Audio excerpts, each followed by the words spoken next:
Hello and welcome to Main Mother Matriarch. My guest today is Victoria Smith, author of a new book, Hags, the Demonisation of Middle-Aged Women. We spoke about botox, intergenerational conflicts, and why Mumsnet is such a dangerous political force. As always, you can also find this episode on my Substack, louiseperry.substack.com, where you can also find extended episodes, bonus episodes, and the MMM chat community. Enjoy.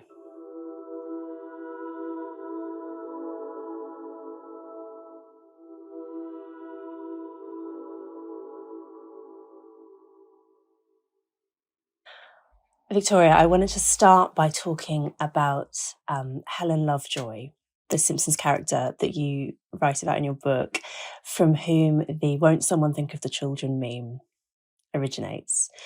What do you think Helen Lovejoy, as a sort of pop culture icon, I would say, tells us about how middle-aged women tend to be regarded?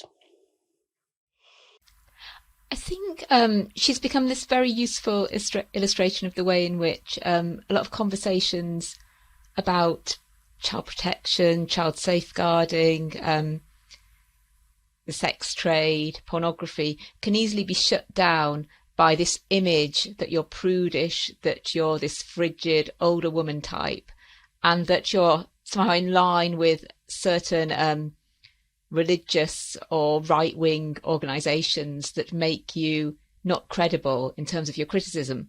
And I think it's very convincing because obviously there is a history, and there is, even now, there are ways in which some people will use child safeguarding and in that way to try and kind of shut down conversations and judge other people and marginalise other groups.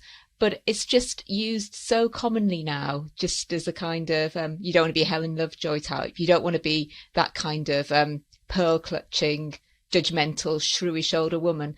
And it really struck me now, particularly because part of the book I'm writing about, what it's like to be a Generation X middle-aged woman and have come through that kind of post-second wave feminism period where for a lot of us in the 90s and early noughties, sex positivity and this idea of kind of the thing that Ariel Levy criticises in Female Chauvinist Pigs, this kind of raunch feminism, involved kind of looking at second wavers and seeing them actually as these Helen Lovejoy types, even before Helen Lovejoy existed. And then you suddenly, years later, I find, gosh, it's actually made it really hard to articulate genuine criticisms because you just get put in this box, and it's been going on for such a long time.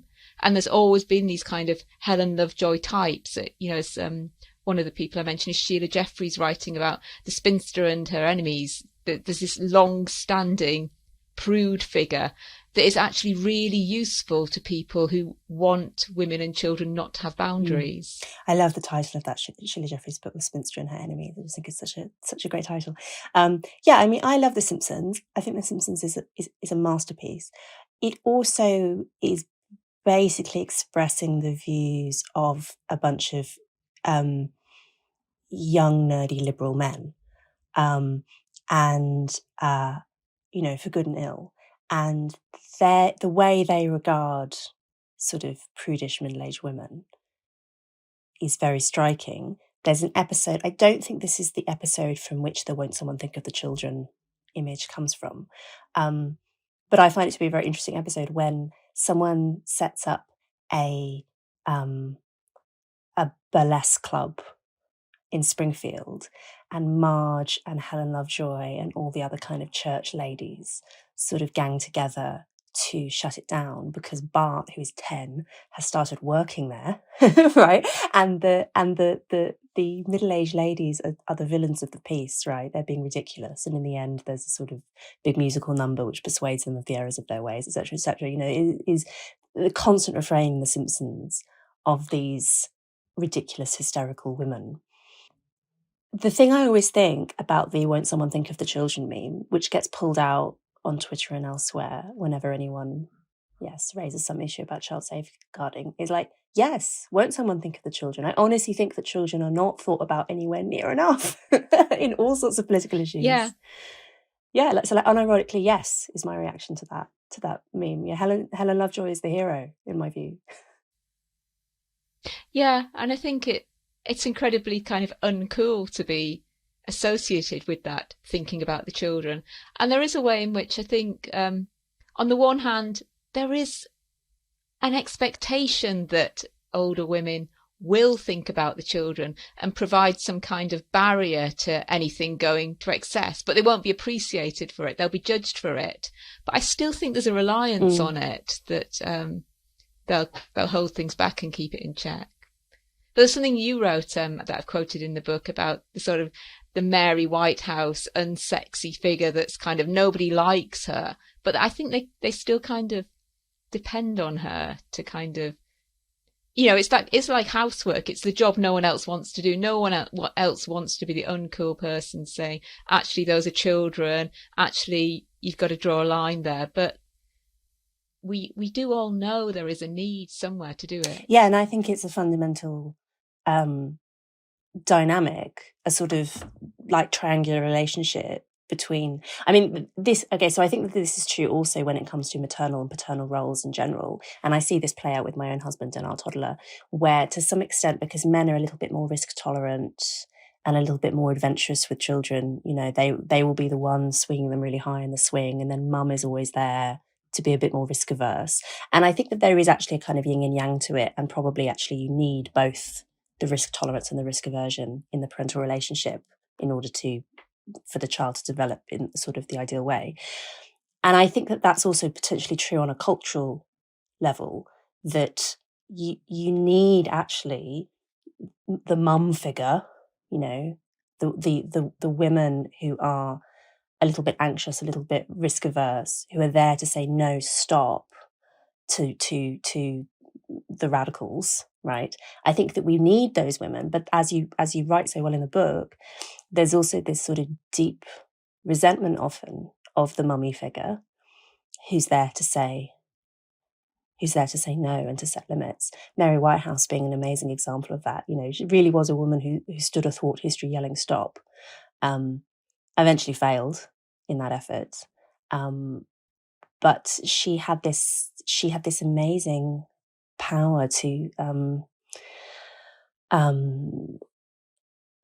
encourage this kind of grassroots activism from other middle-aged women with exactly the same sort of complaints. And yes, the men in positions of authority who were desperate to try and liberalize everything, for instance at the BBC, they hated her. They hated all of them. It was a movement that was deeply, deeply resisted. And now, of course, Mary Whitehouse is just a punchline, pretty much. Yeah. And I don't know a huge amount about Mary Whitehouse as an individual. My understanding is that she was, in terms of how I would view things, very wrong about some things, but very right about others. And, but yeah, it's kind of nobody who was kind of supporting the kind of things that enabled Jimmy Savile. There's been no real accountability about that. And I find it's, I remember I started blogging and using Twitter and that kind of thing about 10 years ago. And this was around the time there was quite a big reckoning around Savile. And I remember, that phrase, it was just the women, was really kind of, people were shocked by it because, nobody listened. Everyone kind of knew, but nobody listened because it was just the women. But, that lasted about 5 seconds, it seems. It seems the pushback against that has been really dramatic. And there is this kind of idea that child abuse was kind of belonged to another age. There was a lot of conversations around the time with that, the 80s were another time. It was completely different then. And it serves this kind of dual purpose to present the politics of older people as kind of really regressive and conservative, and they wouldn't be able to identify abuse anyways because they were just had all these really strange ideas about what was normal and what wasn't. But it enables people to really ignore what's going on around them now, and to ignore older women who speak out about it now because they are somehow associated with a past that was much more unenlightened anyways. So how could they possibly know the difference between what is acceptable and what isn't. But I find the way in which talking about child safeguarding has been completely demonized in certain parts of the left now really disturbing. What was the line that you quote from Savile in your book? I've forgotten exactly what it was, but something about...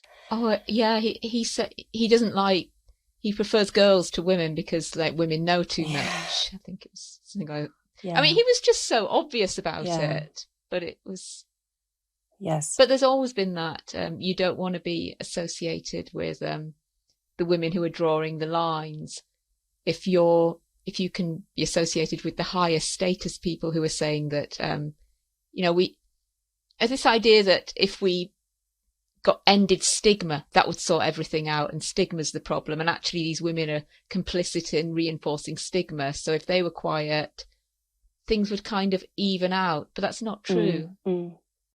Yeah, this issue of status is one that I kept thinking about when I was reading your book, that so much of what you describe about middle-aged women being despised, about this process that women go through when they age and then they suddenly discover that they are...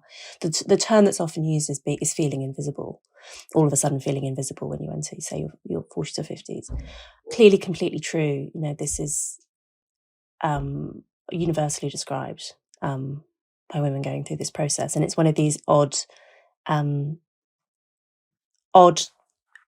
manifestations of class politics where you will actually inhabit both classes across your life cycle as long as you live long enough, which isn't true for most things.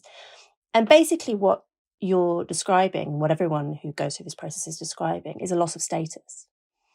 And it's slightly complicated because there are clearly downsides.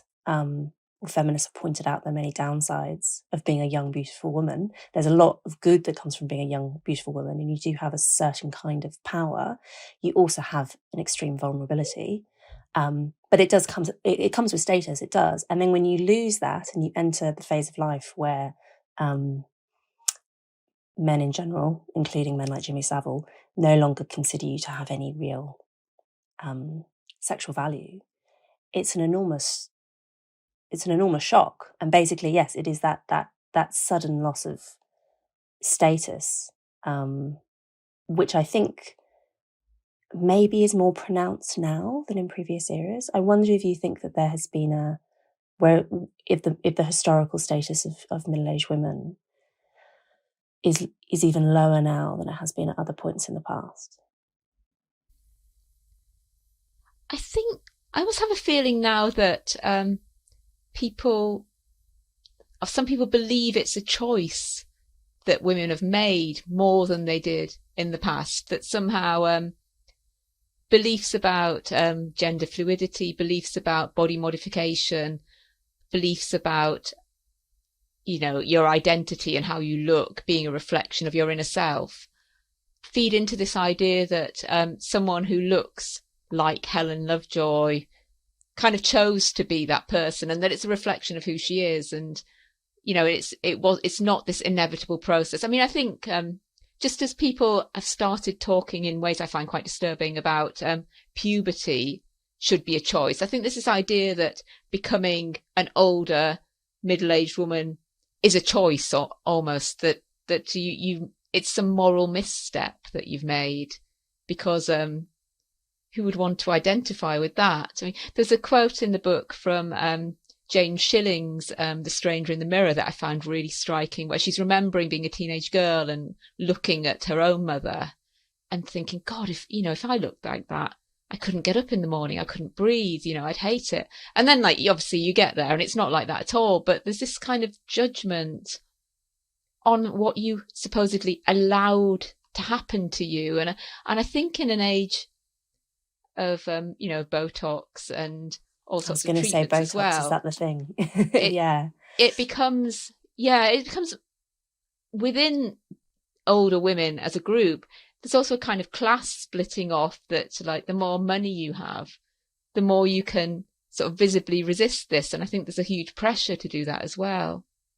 And particularly within certain social groups, if you want to still be considered someone who has value, you're not necessarily to be considered sexually attractive. I mean, who would want to be considered sexually attracted to people like Jimmy Savile. Lots of us, it can be a relief not to have that kind of attention on you. But when it's associated with not having your views taken seriously, being dismissed politically, having any views that you might have on issues such as sexual entitlement and sexual abuse being put down to you being this shrewish, jealous, sexless, strange creature, I think the desire to kind of pass, if not as someone younger, but at least as someone who has made the effort not to give in to that process. There is status in it, in trying to avoid it.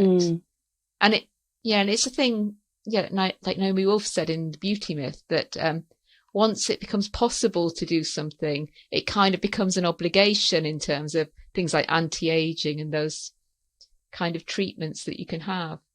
Yeah. I think in the 80s, it was dyeing your hair had the same kind of debate surrounding it that Botox has now, whereas dyeing your hair, no one would think much about it now. Yeah, that's interesting. I've been dyeing my hair since I was 20 because I'm so prematurely grey. I'm done. Yeah, it's completely normal now. Yes, I don't think, I can't think of any time recently I've heard anyone debate hair dye as an anti-aging intervention, whereas Botox is still sort of controversial. Yeah.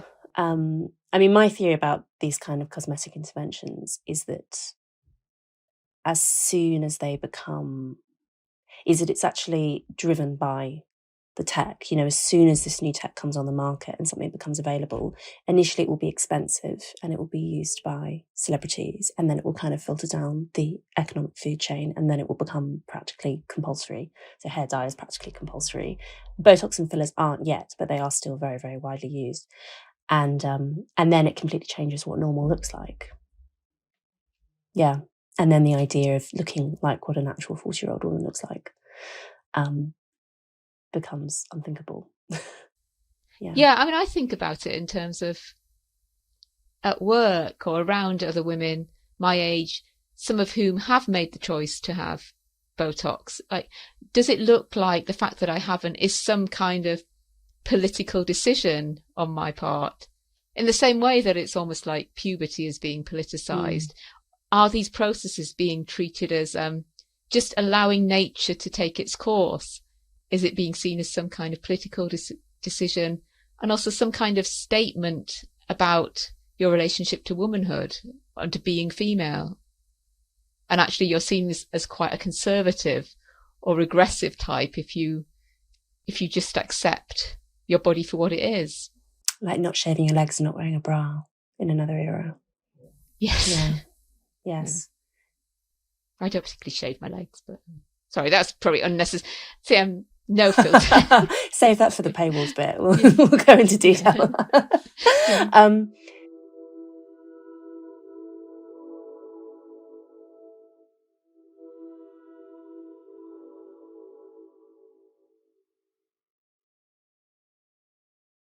Maiden Mother Matriarch is brought to you by Keeper, the world's most advanced matchmaking solution.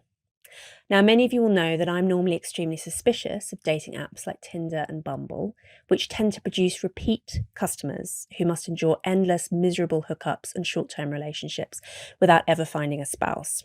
Well, Keeper is a completely different kind of service. Its algorithm prioritizes immediate attraction, but also, crucially, long-term compatibility, because forever is the goal. Everyone in the Keeper matchmaking pool is there because they want to find a spouse. Using psychometric tests like Big Five, IQ, and masculine and feminine polarity, Keeper can accurately predict who you're going to have the strongest chemistry with.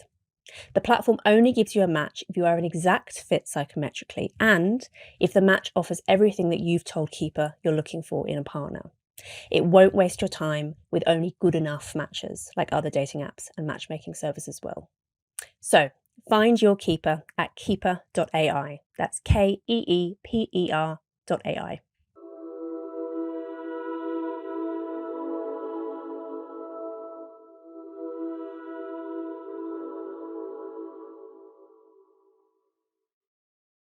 Yes, there's a book recently actually by a Times fashion writer about the fact that she has decided not to have Botox, that it is in her world, in the fashion world, that is a statement, because it's so rare for women not to do that, which probably isn't true in most other parts of society. But then the problem is, if you've had really good Botox done, you wouldn't know. You can't tell. The frozen look is when you've had bad Botox done, right? So the issue is actually not so much when people are having obvious work done. The issue is when people are having completely imperceptible work done, because that's what really, really affects norms. Yeah, and then do people think, oh, it must just be because you probably ate well and exercised and didn't have any vices, because I drink lots and it of almost gets water. associated Yeah, that's with what the virtue. celebrities say. Yeah. Yes, maybe it's because you drank lots of water. Maybe it's because you've injected thousands and thousands of pounds worth of product into your face. Yes, but then but also the problem is you can see on an individual level why women would want to do those things, particularly if they're in the public eye, because it is true that if you are, say, an actress, if you don't have work done, it will probably reduce the period in which you can work, and particularly the period in which you can play romantic leads or whatever, or you end up playing the old crone characters very quickly. Yeah, and you can't expect individual women to kind of fall on their swords for a principle that isn't of their making. And anyways, they would be replaced anyways by other women who did make those decisions. Yeah, so I think I therefore don't really know what solutions there might be, because you can't really expect women to take the individual hit, particularly if their livelihoods is dependent on it. And you end up with this coordination problem where if everyone is doing it, or enough people are doing it, it becomes normal, and then you have to do it. I mean, when it comes to sort of dangerous interventions, like something like a Brazilian butt lift is supposedly the most dangerous cosmetic procedure you can have. It has a really, really high death rate, which is partly because women fly to other parts of the world to have it done, and then they have dodgy doctors and so on. It's really grim. You could probably ban Brazilian butt lifts. I think there's probably a strong case for the state intervening on that front. I don't think the state ever would ban Botox, and maybe also it shouldn't, because it's not dangerous. It just has this, over time, it has a very corrosive effect on society and on women's self-esteem. But is that the business of legislators? I think probably not. What do you think is there an answer to any of this? Is there any kind of solution, or is it just, unfortunately, what modernity is offering us? I mean, I think partly it's the way in which we've allowed ideas of what a woman is to be very much associated with youth and with femininity, rather than being more open to more just for accepting what women look like at all stages of their lives. And I think part of this is tied to this preference to associate women with gender identity or social constructions of femininity rather than just femaleness, which isn't very feminine at all. You know, having a female body throughout the entire course of your life, all sorts of things happen to it, and growing hair and in different places, getting wrinkles, and getting saggy, all of that is completely normal. But it's been, the idea of associating womanhood with femininity has somehow got assumed into this idea that it's associated with freedom and choice. And if you wanted to stop people having Botox, it would be considered infringements of people's free choice and their freedom of expression and their freedom of expressing themselves as truly feminine or how they feel inside. And I think we need to challenge this idea that how you look on the outside, that people can tell that's how you feel inside. Because I think that's actually become quite rigid in some ways, judging people for how they look, because we've decided that if people can choose how they look, it's reasonable to do that. It's actually become quite common, I think. And I think there's been this real toxic mutation of slogans such as my body, my choice. Originally that was very much associated with reproductive choice, but now it's kind of associated with sex work, with having cosmetic surgery, anything you want to do for your body, it's your free choice. And all the complexity of that and the compromise of that and the fact that you can do things that can do you harm has kind of gone out of the discussion. And I do think we need to keep pushing away and, pushing away and saying that actually some decisions, things that you do to your body, are questionable decisions and could cause long-term harm, but also that they do have an impact on how the rest of us are seen and how women in general are seen and how people are perceived. But I mean, it is a really tricky one because, and there is the fact that you always come up against a line where, if you say about anything, oh, you shouldn't have that done, you'll get, oh, but you wear lipstick, you have hair dye, you shave, and there's always these steps. And where would you draw the line? Yeah, it is a tricky spectrum. So I've not had Botox, but I do use retinol and have been doing that for ages, which is also an anti-aging thing, just not quite as radical. Yes, I mean, if we're not willing to ban Botox, maybe we are. Should we be stigmatizing it? Is that a lever that we could potentially push to try and hold back this kind of... I mean, I think I would prefer to, if we were able to just have more conversations about what women look like in all their variety, including older women, and just having older women more visible, looking the way most older women do, which isn't what we see on television and isn't what's presented as an ideal. And even when you have images of like fashion shoots that are supposedly representing older women, that, they're not what most older women look like. And I think I'd rather focus on us increasing that diversity than stigmatizing the women who do have Botox or focusing on individual women, because I think that's always been a kind of trick that people have played against feminists when we've tried to question, the sex industry. You're told, oh, you're just stigmatizing sex workers, or the beauty industry, oh, you're just stigmatizing women who have, like actually we've just got some kind of vindictive urge towards women who are just following the rules and doing what they can within a system that isn't of their creation. And, at the moment, I feel really uncomfortable with the kind of discourse that's surrounding Madonna right now, and all this mockery of how she looks and what she's had done. When I was a big fan of Madonna from about when Like a Virgin came out, and it's kind of, she's been told she's too old her entire life almost, since she hit about 30, and then to kind of have this actually really mean discourse that's focused on her as an individual, I find it just really cruel. She can't win, because either she gets old and gets mocked for that, or she tries to delay the aging process and then gets mocked for that. So either way. Or there are certain women who, just happen to have a really great bone structure, who have managed to age and not have treatments, and then you get all this kind of, oh, aren't they amazing, can't you look like that? And it's like, well, no, because virtuous? Most women don't look like that. It's just and it's usually women who happen to be really thin and have been pretty all their lives, and it's just like, that's not a norm either. It's just, I also don't really believe that it's completely natural with somebody.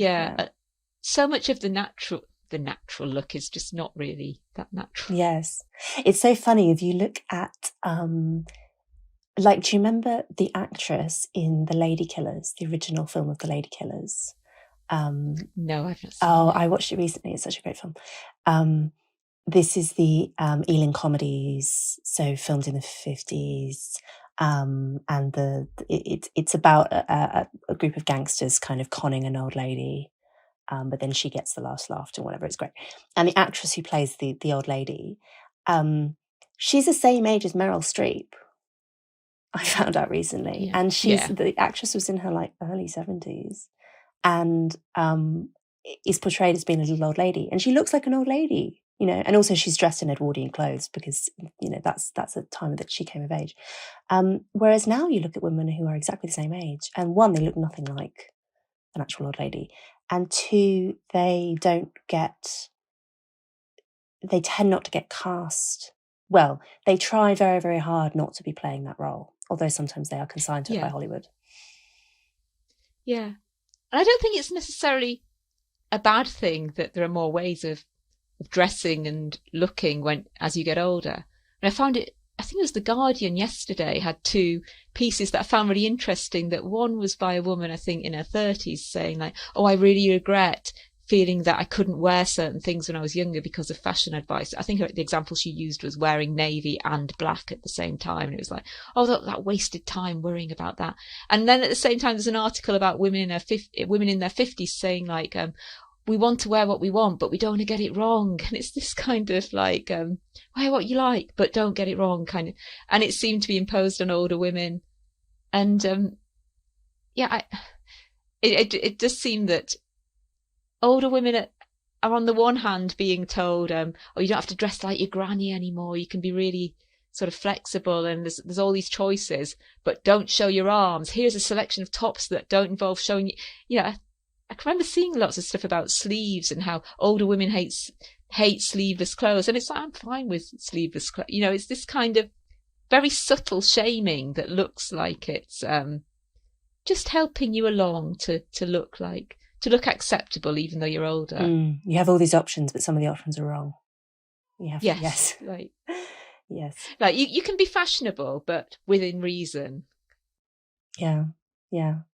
Because you don't want to look like mutton dressed as lamb. Yes. Can we talk as well about middle-aged women and their political opinions? Yes. Yes, which is something that you write about really insightfully in the book. The ways in which women, mumsnetters are, you're allowed to talk about prams, you're allowed to talk about school catchment areas, but there is a particular kind of fury directed at the women of Mumsnet when they stray into politics.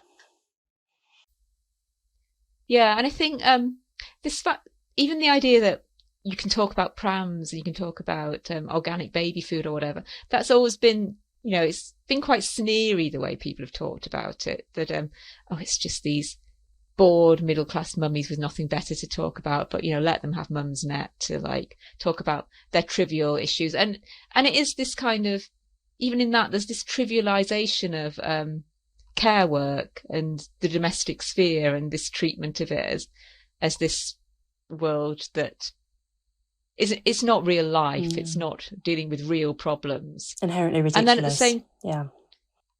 the same time, when they do stray into anything beyond that sphere, they need to stay in their lane. What do they know? They're just mummies. And it's, even though a lot of the women, debating on places like Mumsnet, they have a life outside the home, and a lot of them have worked outside the home. A lot of them are very educated women, but there's this idea that how could they possibly have opinions on things like sex and gender? What do they know? They're just mums, and it's this simultaneous, they've got to be really trivial, although we'll hate them for it.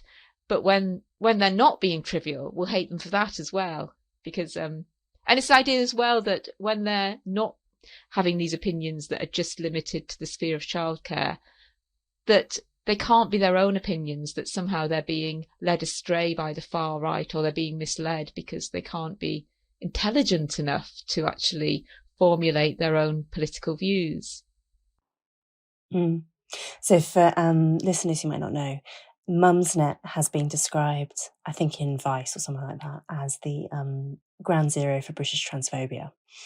And was indeed, did have, even before the trans debate really kicked off, did have a kind of political power, in the sense that politicians cottoned on to the fact that there are a lot of swing voters on Mumsnet, and they used to go on and have Q&As with, during general election campaigns, would go on Mumsnet and have Q&As. And this is where the biscuit question comes from. So the question always asked in Mumsnet Q&As was, what was your favourite biscuit? Which always kind of annoys me as well, because it's sort of playing into that trivial mumsy thing. Whereas actually, Mumsnetters, what was quite often funny was that politicians would go on ready to talk about things like childcare, ready to talk about all the kind of lady topics, and then would get actually some quite tough questions on the economy and foreign affairs and stuff, which they weren't necessarily ready for. So Mumsnet already had some kind of political importance on that front. And then when the Gender Recognition Act became a big source of controversy, Mumsnet became so-called the ground zero for British transphobia. And you had a lot of not only discussion happening on Mumsnet, but also lots of organising, which actually ended up being really important. And Mumsnet is, at the time of writing, the Mumsnet is looked to have won, given that Keir Starmer is now starting to pivot on these issues and so on. So it turns out that actually all these swing voter mums have a potential power, but it's one that meets with enormous resistance from some cohorts. Particularly, I'd say that.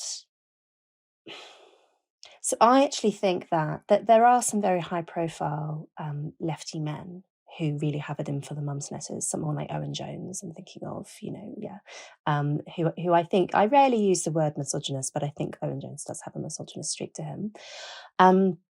But also probably actually another group who get really het up about Mumsnet are actually younger women who don't yet have children and actually have a real kind of hatred and fear of the women of Mumsnet. Yeah, I think one of the things that I worry about a bit with my book, I don't want it to be like, I want to talk about intergenerational tension, because I think it's really important that we talk about that and how we see older women when we're younger and how older women see younger women. But I worry, am I actually identifying a problem, or am I kind of exacerbating it by pointing it out? So I don't want to sort of blame all younger women, but I do think there is this, as I said in the book, for me, part of what I saw feminism as when I was younger was kind of, it'll liberate me from ending up like the women of my mother's generation, that I won't get stuck, I won't get trapped in that way. Because, I came from quite a traditional sort of middle class background, not left wing at all. And, there was quite strong beliefs that when you had children, you didn't work, you were financially dependent. And with that financial dependence came a kind of knowing your place and not speaking out too much, because, a phrase I used to hear a lot was, he who pays the piper calls the tune. So I don't want to end up like that. And I still think, that financial dependency on men is a real issue that needs to be tackled a lot if we want to value mothers and enable the work they do. But I think, a thing that really drove what I thought of as feminism when I was younger was not ending up like those older women. And if I had children, not allowing motherhood to change me, not allowing it to affect my politics or to affect the way I saw myself, or to, I'd be me, but plus children. And of course, that's not how it works. And I think a lot of the discourse on sex and gender on Mumsnet, a lot of it's driven by the fact that these are women who've had children, they've realised the impact on their lives and on their bodies. And they've realised the way in which, misogyny or sexism or sex discrimination isn't, this series of snapshot events that bad things happen to you because people are intermittently sexist at certain points. That actually it's a process. It's to do with how the female body and the female life cycle and the female roles aren't properly accommodated in our vision of how a society should work. A lot of these women have come to that realization after having children, and it has changed their political perspective, and it has changed their understanding of differences between men and women. And, and it's made them realize that reproductive difference really matters politically. Who has children is a really significant matter. And, because often we're taught, you've got to hide it away. If you want to be valued in the workplace, you've got to do all these things to make it look like you're just the same as a man, basically. But I think that's quite frightening if you're a younger woman. It can look like these older women who are pointing this out as setting a trap for you, and you can almost feel like, be quiet about it. Don't mention that we're different, because or maybe you lot can be different, but if we're quiet about it, or nobody will notice, and it won't be the same for us. And I think there is that kind of cycle. And I do think part of it's driven by fear. I think there's a hope that you might have when you're younger, that kind of denying how significant sex difference is, how significant reproductive difference is, and what it means for the politics of being male or female. I think a lot of younger women don't want to stress that because they think that that is going to hold them back. Yeah. I went to it was just over a year ago. I went to a woman's place event in Bristol, and it was talking about motherhood and reproduction. That was the theme of the series of talks. And outside there were protesters, and there was one holding a banner that, and I can't remember the exact wording, but it was about TERFs. It's something like forced womanhood. It was a young woman who felt that what we believed in was forcing being a woman onto people who didn't want it, almost like sex difference was our fault for pointing it out it existed and that it was politically significant. And I think there's some of that that's directed at Mumsnet as well. If only you could keep up the charade, then this wouldn't happen to me too, sort of. Yes. Yeah. Yes. I mean, I decided to call this podcast Maiden, Mother, Matriarch because I think that one of the features of our contemporary experience of womanhood is that there's so little status attached to being a mother or a matriarch that the incentives are all towards trying to cling on to the maiden role as long as you possibly can, which means obviously being sexually attractive, but also I think means being sort of free and unencumbered by children, because children do enormously limit your freedom for all of the joys that they bring. Yeah. They do, yeah. And they permanently change your life in all sorts of ways. And I mean, yes, understandably, lots of young women look at that prospect and think, no, thank you. Yeah. Yeah, and structure politics according to that fear of becoming the mother and the matriarch. And I suppose what I wonder is, I think that what we should be doing, and I think what feminism should be orientated towards, is actually bestowing more status on the mothers and the matriarchs, which, by the way, are most women, right? Yeah. And we will actually spend most of our lives. I mean, slightly controversially, I'm 31, but I kind of consider myself to be middle-aged because I'm a mother, and also because I actually think that if we live until 90, optimistically, the first third of your life is 0 to 30, the middle third is 30 to 60, and the last third is 60 to 90, right? I'm in the middle third of my life. I said this to a friend recently, and she was like, you are declaring war on the yuppies of Peckham by saying that 31 is middle-aged. But I honestly think that's true, and I think that going around describing myself as a young woman would be kidding myself, because I'm a mother. I'm in that next space. But there is an understandable desperation to cling on to the more high status role. How do we restore status to the bulk of women who are older and saggier, but also actually wiser? I think it is really difficult, because there has been, I think sometimes the degree to which feminism has concerned itself with motherhood and the status of mothers is downplayed or forgotten, because more attractive, well, to certain groups, to men in particular, more attractive images of feminism have risen to the surface and got mainstream publicity more. So the kind of things that Adrienne Rich was writing about in the 70s and Bell Hooks was writing about, those kind of thing about how important the mother role is and how it can actually be a refuge from kind of the oppressive aspects of capitalism and patriarchy. Those kind of things have been downplayed, because the idea of like sexual liberation, women becoming more sexually available and women being in the workplace were the kind of things that were pushed. And that was the kind of thing I thought that feminism was almost all about in the, as a young woman in the 90s. I think I had this idea of that feminists, their beliefs had been to liberate women from the home, that it was all about the kind of stuff Betty Friedan was writing about, and that there weren't more complicated views on that, on actually respecting mothers' roles and actually understanding how important human dependency is. Because I think that's flight from this idea that we're all dependent on each other is just such a huge problem across the political spectrum. And I think it really harms mothers in particular, because that there is almost this stigma about admitting that that we're all enmeshed with one another. And then you have people like Sophie Lewis and full surrogacy now wanting to like completely sever all these essential bonds that people have with one another because they're seen as somehow repressive and limiting.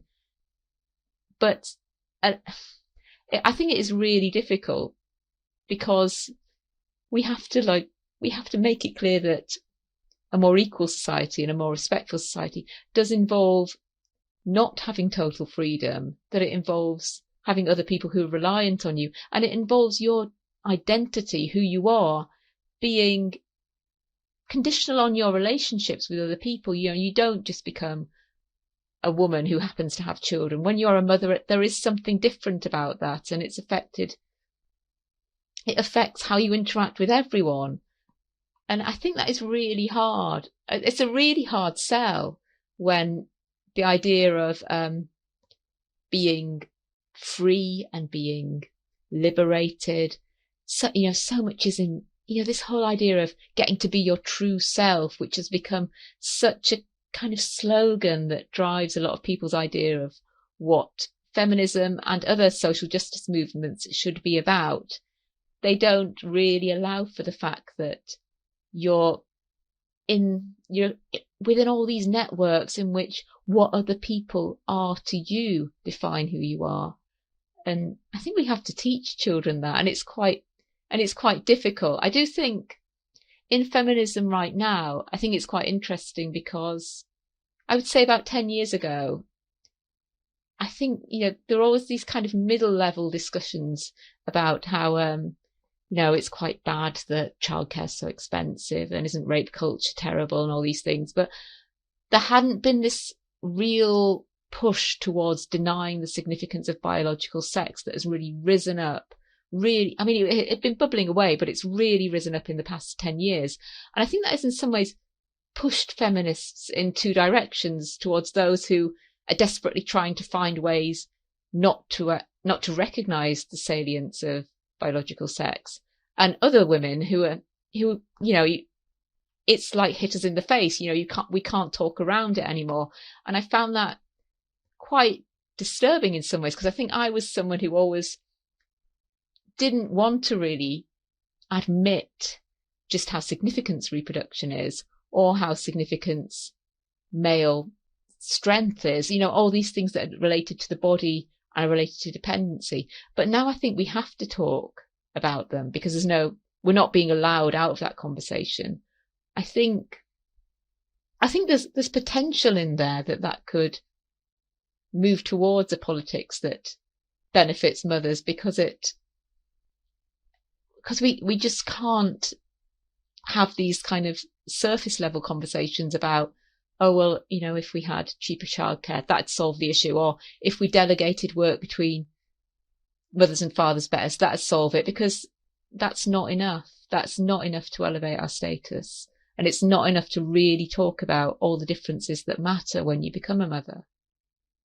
Sorry, that was very long-winded. No, I was going to say that in a weird kind of way, the trans issue has rejuvenated feminism, and then I realised I was saying rejuvenated as if that were making feminism young or the ideal. I think it probably has revivified feminism, in the sense that it's forced us to think and to talk about some of these issues to do with biological sex, which maybe had been a little bit forgotten, a little bit marginalised. And yes, I think, as you say, there's probably been a bit of a bifurcation, in that there are now there's a kind of extreme sex denialism which is riding high in universities and so on, but at the same time you also have a much stronger gender critical movement, which also is, I think, actually really exciting and good. And your book is one of, you don't talk at length about transgenderism in your book, but it is sort of there throughout, the fact that biological sex is real and important, and the sort of war on TERFs as a feature of hatred of middle-aged women and so on. And I think that you might not have been able to publish that 10 years ago, or even 5 years ago, because actually I think that there's been this sudden and fantastic wave of new books by gender critical women, Helen Joyce, who's obviously been on the show, Kathleen Stark, and now your book. There's a bit of a canon emerging. I think kind of just over 10 years ago, I was still, I'd had my blog for a little bit, and I wrote something for the F Word where I tried to write about abortion in completely gender neutral terms. And I think I tried to do that for the New Statesman once as well. But there was always this bit of me thinking, what am I doing? This doesn't make sense. I've taken these arguments and I've stripped all the politics out of them. And I think more and more women who have tried to be good girls on this debate and tried to kind of hold these two competing things in mind, are realizing it just doesn't hold. We need to talk about the body because the body matters, and we can't avoid it. And yeah, I think it is a really interesting time for feminism, because I think it's maybe the first time sort of in my life that I've been really aware of feminism that engages with not just this idea of what do we do to be absolutely free, but engages with the limitations of our body.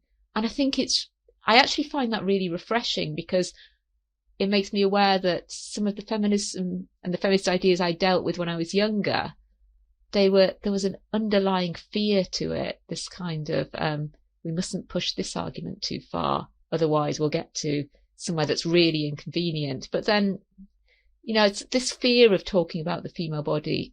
I think it's linked to this fear that if we talk about it too much, we'll be exposed as inferior. And we're not inferior, we're just different. And we need to talk about which differences matter.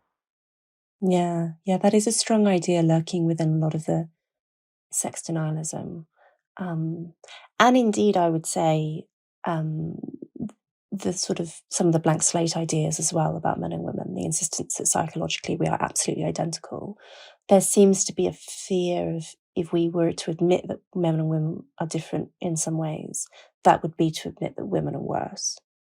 That seems to be the very strong implicit idea within that.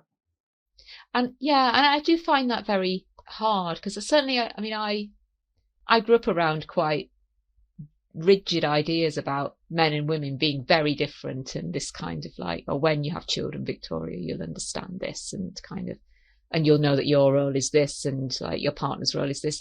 And I wouldn't say that has happened to me, in the sense that it was almost like when I went to university, I remember being dropped off and my dad telling me, like, I don't know why there are so many women here, because they'll often have babies, and me thinking, I'm a woman, and then thinking, but I'm different, and it's that kind of like, that the fear that if you admit that there are differences, what are people going to start saying, like, you're not allowed an education, what's the point of that, or you're not as rational, you can't do science, you can't do this. I think that is a risk, and I don't think we should downplay the degree to which any admission of difference is used as a doorway into actually telling women, not explicitly that they're inferior, but telling them that they're not as rational, that they can't do certain things that they're perfectly capable of doing, and they can't think that certain things.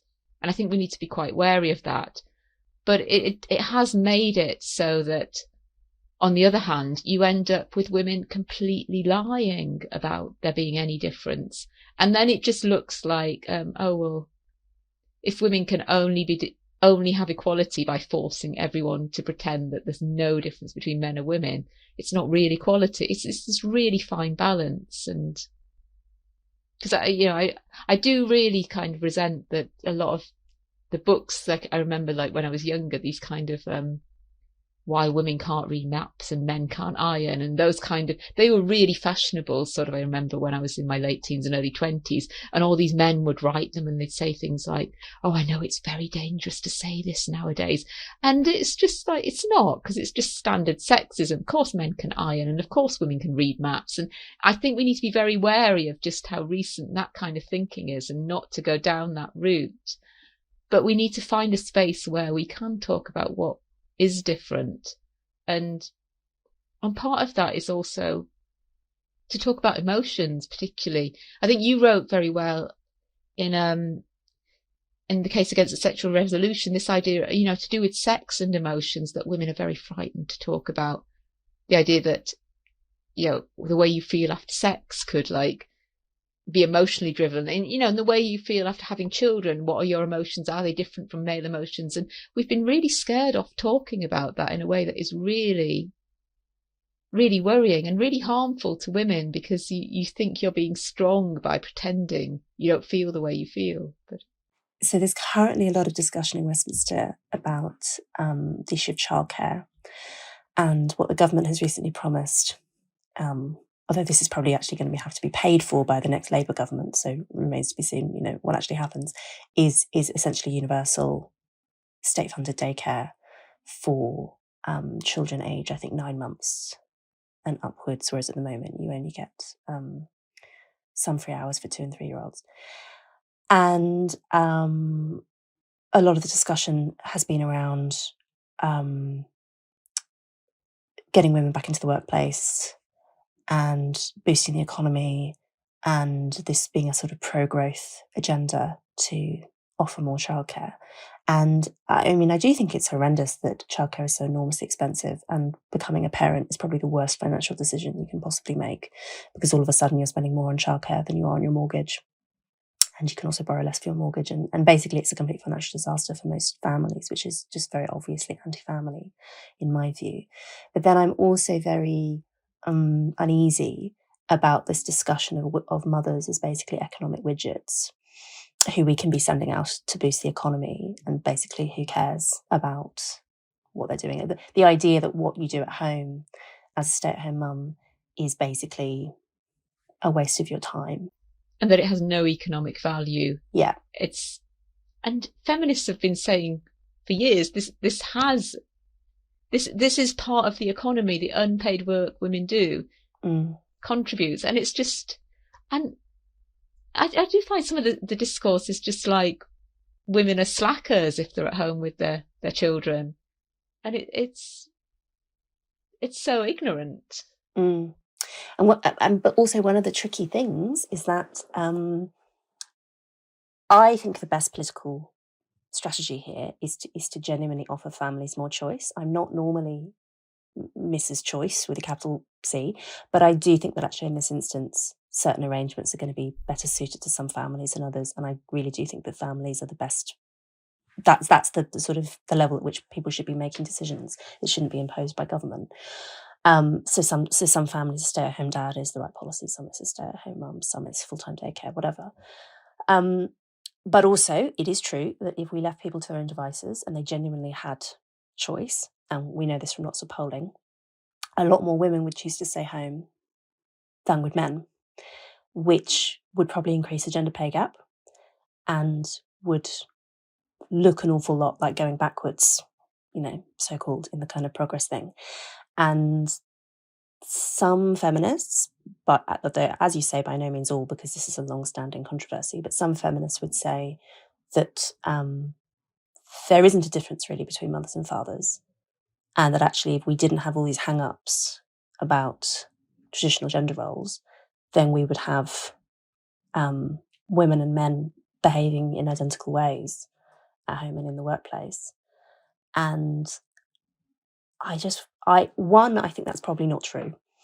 And two, I think that when we try really, really hard to pretend that that's true, and to pretend that mothers and fathers are exactly the same, I think we see women losing out. Because I think the result is that we see, reluctant mothers leaving the daycare centre in tears, having dropped off their children when they really didn't want to. And I just think that I'm just really not convinced that this war on gender differences is to women's benefit. I think there are actually lots of sly ways in which it can end up being the opposite. Yeah, I think it's really difficult to know what you would really want when there are all these different messages associated with it, and associated about what it means about what you're capable of as a woman and what your value is as a woman if you make one decision as opposed to another. Yeah, I can remember kind of growing up in the 80s, there was such powerful kind of, the kind of mommy wars stuff that Susan Faludi writes about in Backlash, that kind of either you're this traditional stay-at-home mother who has all these like right-wing values and is a bit freakish, or you're this evil career woman who like never sees her children and you've got massive shoulder pads and you kind of, and it's kind of these two extremes are kind of posed to women, and it was like you must pick one. And I remember feeling like, oh, I'm not going to be the stay-at-home traditional mummy, that's not going to be me. And it wasn't really, it was a thought I had that wasn't really associated with how I thought I'd relate to my own children. It was very much associated with the kind of status I wanted as a woman, and the fact that I wanted to be recognised as an independent person and as someone who had intellectual worth as well as kind of a capacity to care for others.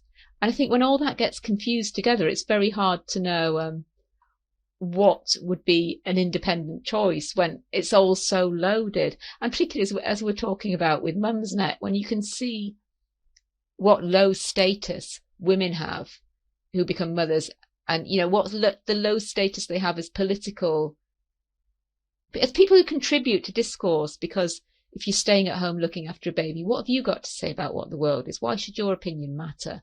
If your status is that low, how can you know that women who reject that would reject it if it wasn't the case, if there was actually proper status accorded to it? I think financially it's very difficult to manage, because as you say, that would increase the pay gap, and the longer women stay at home as well, the worse the impact on their pensions, and it kind of creates this kind of accumulating inequality across a life cycle. When you really need to find ways of engaging with that go beyond saying, oh, it's just individual choice, and that's really complicated. But yeah, I think it is so hard to know what a free choice would be. So with my third child, I went back to work after 7 months because I split leave with my partner, and I did regret it a bit. I was breastfeeding and commuting and pumping milk several times a day in an office, and then driving home for an hour and a half with it kind of in a cold bath, and I didn't like doing that. And I felt a bit ashamed for the fact that I didn't like it. It was like, there was this kind of, isn't this what you wanted kind of message, and now I just think, I should have just been able to admit this isn't ideal, and it's not exactly, I didn't choose the whole system that creates these scenarios, but it's not ideal when women are doing that. I always think that having milk pumping rooms in offices is, I didn't quite appreciate this until I breastfed myself, but if you're still needing to pump milk in the middle of the day, it's because your baby is still quite young.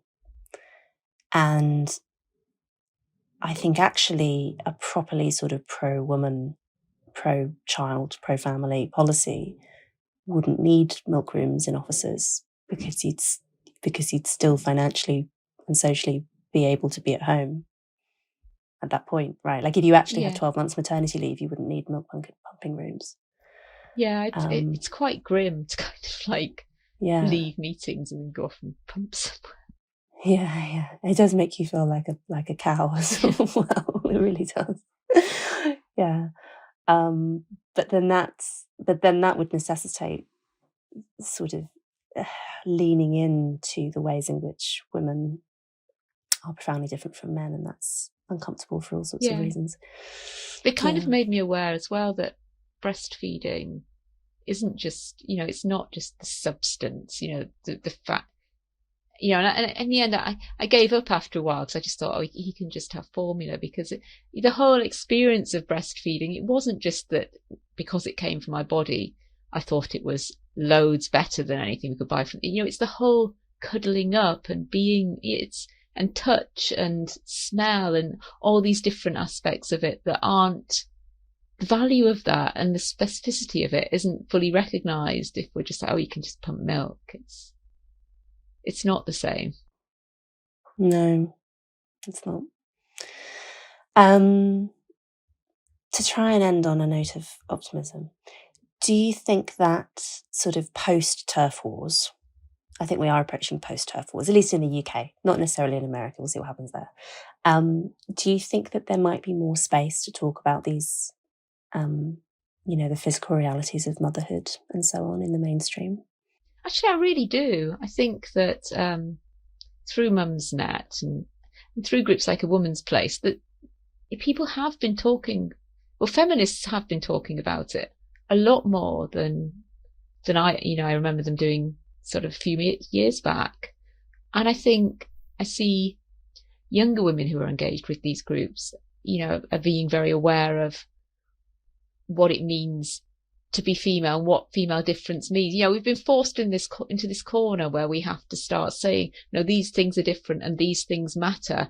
But I actually think it's a really fruitful place for which to develop new ideas, or maybe even also pick up on ones that got discarded because people decided, oh, that's really essentialist, or we want to just reject. I think that's there's real potential there to talk about it.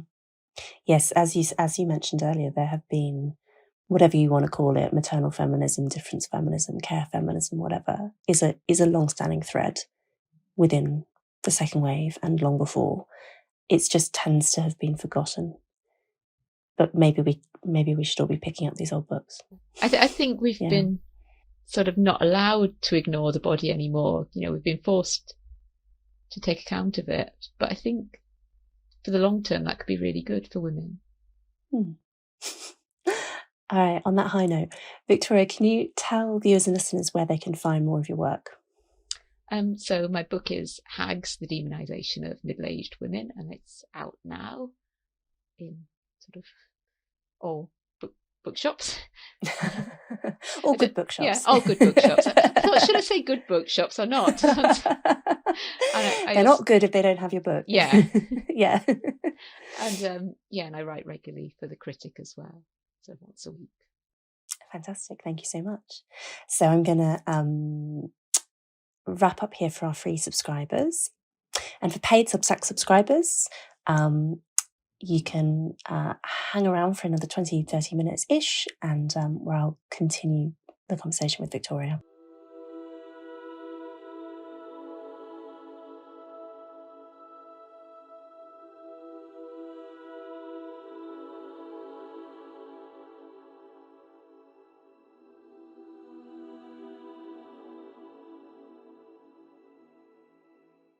Thank you so much for watching that episode of Maiden, Mother, Matriarch, and for all of your support. It means an enormous amount for the growth of the show. If you want to hear bonus content, an extra 20-30 minutes of conversation with the guest, maybe a little bit more personal, a little bit less filtered, then you can go to my Substack at louiseperry.substack.com, where you can sign up for extended episodes and also bonus episodes, and you can also access our chat community. You can also support the show by subscribing on YouTube or subscribing wherever you get your podcasts, and rating and reviewing on Apple Podcasts is also really great for encouraging other people to give the show a try. Please also spread the word, tell people that you know who you think might like it to give it a shot. The word of mouth effect is really valuable, so we'd really appreciate it. Thank you so much, everyone, for listening, watching, and supporting what we're doing.